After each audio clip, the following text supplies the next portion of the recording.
Level 1. The runner. You are 14 years old. You don't know what you're carrying. Nobody tells you.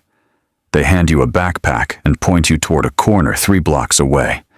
You walk fast. You don't run. Running attracts attention. You hand the bag to a man leaning against a wall. He doesn't thank you. He doesn't look at you. He just takes it and walks away. You go back and report. Good, they say. Same time tomorrow.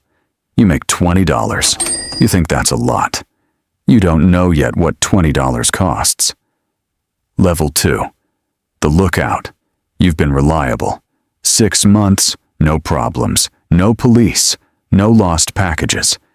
They notice. They move you up. Now you stand on the corner with a phone. Your job is to watch.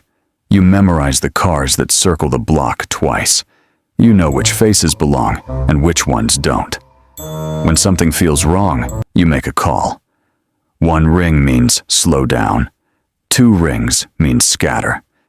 You make $100 a week. You buy new shoes. You feel like you matter. But here's what they don't tell you.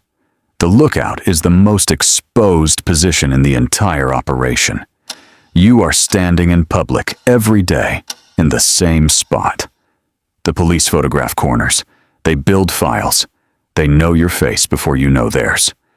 The men inside the building are invisible. You are the one they can see. You are not a soldier yet. You are a camera, a disposable one. Level 3. The street soldier. You are 16 now, maybe 17, old enough to be tried as an adult in most places. They hand you your first real responsibility. You control a block. This block belongs to the cartel. Nothing moves on it without your permission. No rival product. No outside dealers. Nothing. If someone tries to sell on your block, you handle it. You don't call anyone. You handle it yourself. This is your test. Can you hold territory? Can you make people afraid of you? Fear is the currency at this level. Money comes later. You collect from the small dealers working under you. You count the cash. You hand it up. You never short the envelope, not even by $1. You've heard what happens when people short the envelope. You believe it. You carry a weapon now. It feels heavy at first, then it doesn't. That's when you know something in you has changed. Level 4, the plaza boss. You survived the streets. You didn't get arrested. You didn't get shot. You didn't steal. You didn't talk. That combination is rarer than it sounds. Most guys at your level are gone by now. Prison, cemetery, or worse. You're still here. That means something. They give you a plaza, a neighborhood, a zone. This is yours to run. You oversee the soldiers, the lookouts, the runners. You set the schedule. You solve the problems. When 2 soldiers have a dispute over territory, they come to you. Your word is final. You are making real money now. Not enough to retire, but enough to feel the weight of it. Enough to understand why men do terrible things to keep it. But the plaza boss is also a pressure point. The cartel above you has a number, a weekly number. You hit that number, or you explain why you didn't. There is no such thing as a bad week.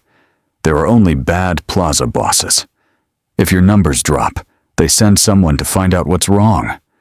You don't want them to send someone. You start losing sleep. Level 5. The regional coordinator. You are not on the street anymore. You work from a house. A quiet house in a quiet neighborhood where nobody would ever look. You manage multiple plazas across a region. You are logistics now. You are supply chain. You move product from one city to the next. You coordinate the drivers, the stash houses, the handoff points. You talk to people you've never met in person. Names you know only by code. You never write anything down. Everything lives in your head. Dates, amounts, routes, contacts. If it's written, it can be found. If it can be found, it can be used against you. You have a problem solver working under you. When a shipment goes missing, you send him.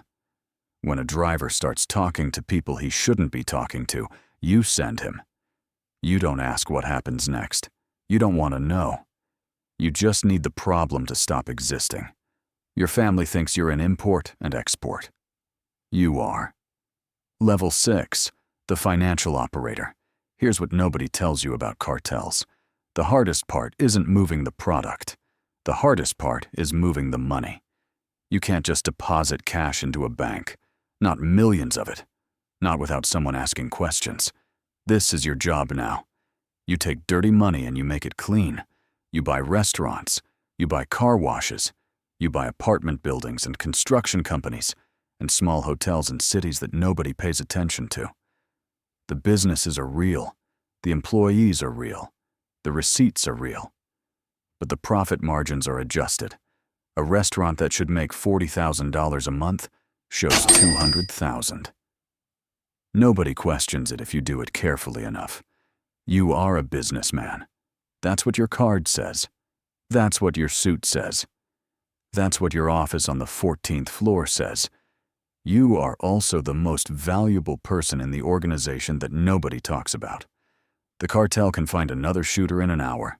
Finding someone who can clean $50 million a year without leaving a trail takes years. This is your protection. And your trap. They will never let you leave. Level 7. The cartel lawyer. You went to a real law school. You passed the bar. You had options. And then someone offered you a number that made all those options disappear. Now you keep the operation invisible from the inside of the legal system. You know every wire fraud statute, every money laundering threshold, every reporting requirement that triggers a federal investigation. You know them because your job is to stay one step beneath them. Always legal on paper, always just under the line. When a plaza boss gets arrested, you are the first call. You walk into the precinct in a suit that costs more than the detective's monthly salary. You smile. You hand over the business card. You get your client out, or you manage the damage. You know which charges stick and which ones don't. You know which prosecutors are ambitious and which ones are tired. You are untouchable. You have never been indicted. You never will be. You are too careful and too useful for either side to touch you. But you haven't slept well in 4 years. Level 8. The lieutenant. You are inside the inner circle now. You answer directly to the top. The boss trusts you because you have been tested in ways most people never survive. Prison. Betrayal. Violence. Loss. You passed every test without breaking. You are the buffer between the boss and the entire operation. The captains below you see the boss only when he allows it. Everything else goes through you. You carry his decisions down and the problems up. You filter. You translate. You manage the information the boss receives and the impression the organization has of him. You are also the enforcer of loyalty. When someone in the organization begins to act strange, spending too much, talking to the wrong people, missing meetings, you notice. You investigate quietly. You bring your findings to the boss. What happens next is not your decision. It is only your report. You understand now that power at this level has nothing to do with fear. It has to do with information. The man who controls what the boss knows controls everything. Level 9. The operations commander. There are no more streets for you. No more corners. No more counting cash in back rooms. You sit at a table in a room that no intelligence agency has ever found, and you look at a map. The map shows routes, borders, cities, ports, airports, jungles. You move product across continents. You have relationships with corrupt officials in multiple countries. You don't bribe them anymore. Bribery is for low levels. You invest in them. You fund their campaigns. You build their hospitals. You make yourself necessary to their economy. Then you collect. You manage wars. When a rival organization tries to move into your territory, you don't just send men. You coordinate. You cut off their supply lines. You flip their distributors. You make them an offer they can take, or you make them an example. Strategy, not chaos. You haven't carried a weapon in 15 years. You don't need to. You are the weapon. Level 10. El Jefe. The room goes quiet when you walk in, not because anyone told it to, because it just does. You have that effect now. You didn't try to get it. It came with the position. You are the boss, the father, the one whose name is spoken carefully even in private, even among people who work for you, even among people who love you. Your name is a signal. It changes the temperature of a room. You control territory across multiple countries. Your organization employs thousands of people, most of whom have never seen your face. You are a rumor to them, a name on an envelope, a voice through a chain of people so long that by the time an order reaches the street, nobody knows where it came from. You never touch the product. You never touch the cash. You have not committed a provable crime in over a decade. The prosecutors know what you are. They cannot prove it. That gap between what they know and what they can prove is where you live. You have a family, a real one.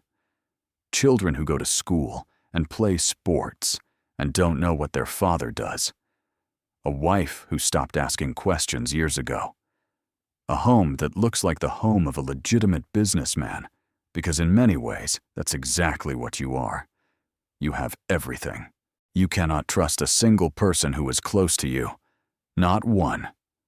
Your underboss wants your seat. Your lieutenants are ambitious. Your allies in government serve whoever is most useful to them, and that calculation changes. The agency that has been building a case against you has been building it for 11 years. They are patient. Somewhere in your organization, there is a person talking to them. There always is. You don't know who. That uncertainty is the price of the throne. You do not sleep deeply. You have not slept deeply in years. You wake in the night and you lie in the dark and you listen. For what, you couldn't say exactly. You just listen. There is no exit. There is no retirement dinner. No gold watch. No quiet farm where you live out your days in peace. You have seen what happens to the men who tried to walk away. You arranged some of it yourself. You will sit on this throne until you can't anymore. Until the prosecutors finally close the gap. Until someone you trusted stops being trustworthy. Until your body gives out and they carry you off it. You chose this life. You tell yourself that. You chose it at 14 years old with a backpack and $20 and a walk down 3 blocks. You chose it every level after that, every promotion, every envelope, every decision that closed one door and locked it behind you. You made it to the top. Now you have to figure out how to survive it.